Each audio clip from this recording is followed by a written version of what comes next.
सोनिया गांधी मुलायम सिंह को बनाना चाहती थी प्रधानमंत्री, फिर लालू यादव ने क्यों कर दी थी दगाबाजी। मुलायम सिंह के रक्षा मंत्री बनते ही हिल गई थी दुनिया। बॉर्डर छोड़कर 4 किलोमीटर भाग खड़ा हुआ था चीन। हिंदुस्तान के जवानों के लिए मुलायम ने कानून बदल दिया था। कहानी जानकर आपको भी गर्व होगा। मुलायम सिंह यादव देश के पहले रक्षा मंत्री थे जो सियाचिन के ग्लेशियर पर गए थे और चीन को ऐसा सबक सिखाया था कि आज भी चीन के अंदर मुलायम सिंह यादव की कहानियां सुनाई जाती हैं। दुनिया भर के देश कहने लगे थे कि भारत में कोई यादव रक्षा मंत्री बना है, उससे बचकर रहना क्योंकि वो मारता कम और घसीटता ज्यादा है। पाकिस्तान तो इतना ज्यादा खौफ में आ गया था कि जब तक मुलायम सिंह देश के रक्षा मंत्री रहे, आतंकी घटनाएं तो छोड़िए, एक भी बार सीज फायर भी नहीं हुआ। मुलायम सिंह देश के सिर्फ 2 साल के लिए रक्षा मंत्री बने, लेकिन भारत के जवानों के लिए ऐसा फैसला लिया जिसे हिंदुस्तान कभी नहीं भूल पाएगा। और जानकर आपको भी मुलायम सिंह यादव पर गर्व होगा। रक्षा मंत्री बनने से पहले मुलायम सिंह के सामने प्रधानमंत्री की कुर्सी भी थी, लेकिन आखिरी वक्त में लालू यादव ने कुछ ऐसा कर दिया था कि मुलायम प्रधानमंत्री नहीं बन पाए थे। ये पूरी कहानी क्या है, आपको इस 2 मिनट की रिपोर्ट में सब कुछ बताने वाले हैं। 1996 लोकसभा चुनाव में समाजवादी पार्टी को 27 सीटें मिली थी। तब अटल बिहारी वाजपेयी की सरकार बनी थी, लेकिन 13 दिन में ही वाजपेयी की सरकार गिर गई। कहते हैं सोनिया गांधी की टेबल पर एक नाम मुलायम सिंह यादव का भी पहुंचा था प्रधानमंत्री बनाने के लिए।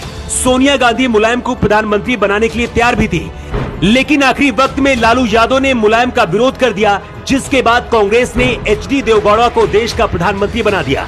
तब मुलायम सिंह बहुत दुखी हुए थे, लेकिन जब रक्षा मंत्री बने तो देश के लिए जो फैसला किया उसके बाद पूरी दुनिया जानकर हिल गई। मुलायम सिंह यादव के रक्षा मंत्री बनने से पहले देश के लिए अलग नियम था। जब भी सेना का कोई जवान शहीद होता था तो उसका पार्थिव शरीर उसके घर नहीं पहुंचाया जाता था।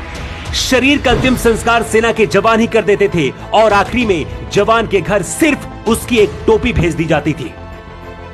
मुलायम सिंह ने रक्षा मंत्री बनने के बाद सबसे पहले इसी कानून को बदल दिया। नया कानून बनाया गया कि जब भी कोई जवान शहीद होगा उसका पार्थिव शरीर पूरे सम्मान के साथ उसके घर लाया जाएगा। डीएम और एसएसपी शहीद जवान के पार्थिव शरीर के साथ उसके घर जाएंगे। मतलब अगर आपके शहर में भी किसी शहीद का सम्मान के साथ अंतिम संस्कार होता है तो वो सिर्फ मुलायम सिंह यादव की वजह से ही संभव हो पाया है। उससे पहले शहीद का शव घर नहीं लाया जाता था, बल्कि सिर्फ उसकी टोपी भेज दी जाती थी, जिससे घर वालों को पता चल जाता था कि उनका बेटा शहीद हो गया है। मुलायम सिंह भारत के पहले रक्षा मंत्री थे जो सियाचिन के पहाड़ों पर गए थे। मुलायम पाकिस्तान से ज्यादा चीन पर आक्रामक हुआ करते थे।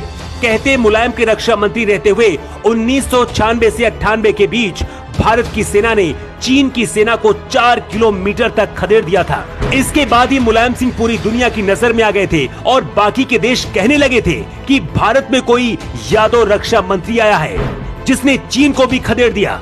कुछ सरकारी आंकड़ों के मुताबिक जब तक मुलायम सिंह रक्षा मंत्री थे, पाकिस्तान ने एक भी बार भारत में सीज फायर नहीं किया। मुलायम सिंह यादव सिर्फ 2 साल के लिए रक्षा मंत्री बने, लेकिन कई ऐसे बड़े फैसले लिए जो हमेशा याद किए जाएंगे। इनमें से सबसे बड़ा फैसला हर शहीद का शव उनके घर तक पहुंचाना है। मुलायम के कामों को लेकर आपका क्या कहना है? आप अपना जवाब कमेंट बॉक्स पर देकर जरूर बताएं। योग युग के लिए ब्यूरो रिपोर्ट।